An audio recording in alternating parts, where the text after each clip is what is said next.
اللہم صلی علی محمد وعلی محمد۔ ہے جنازہ ہے علی کا شاہ خیبر گیر کا،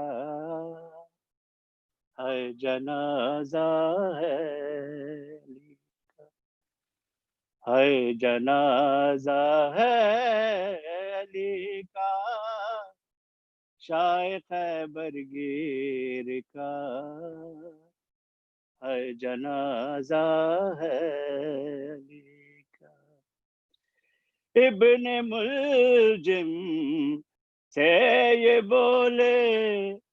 فجر میں مولا علی، ابن ملجم سے یہ بولے فجر میں مولا علی، تیرا کام ہے تو وہ کر لے، میرا کام ہے دین کا، ہے جنازہ ہے علی کا۔ ہائے بابا مر گیا ہے شبر و شبیر کا، ہے جنازہ ہے علی کا۔ ہائے سجدے میں ہے مارا وار ایسا تیغ کا، ہائے سجدے میں ہے مارا وار ایسا تیغ کا، بھر گیا خون سے مسلح باب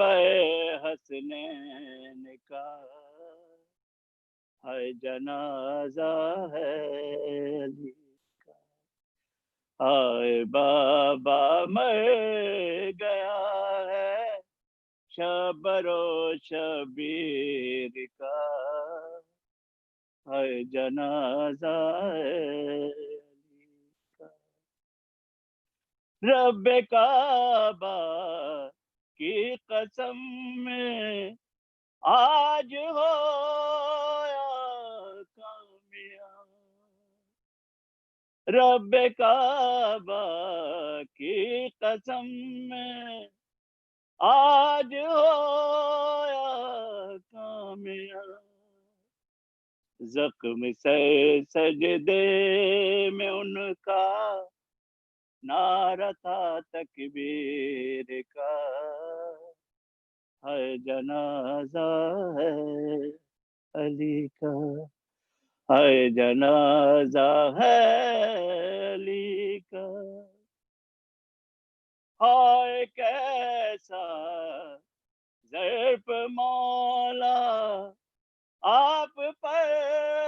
میرا سلام، ہائے کیسا ظرف مولا آپ پر میرا سلام، اپنے ہی قاتل کو بھیجا ہے پیالہ شیر کا، ہے جنازہ ہے علی کا۔ ہائے بابا مر گیا ہے شبر و شبیر کا، ہے جنازہ ہے علی کا۔ بیٹوں کو اپنے علی نے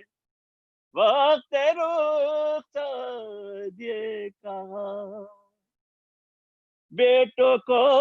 اپنے علی نے وقت رخصت یہ کہا، جان دے کر اونچا رکھنا تم علم یہ دین کا، ہے جنازہ ہے علی کا۔ ہائے بابا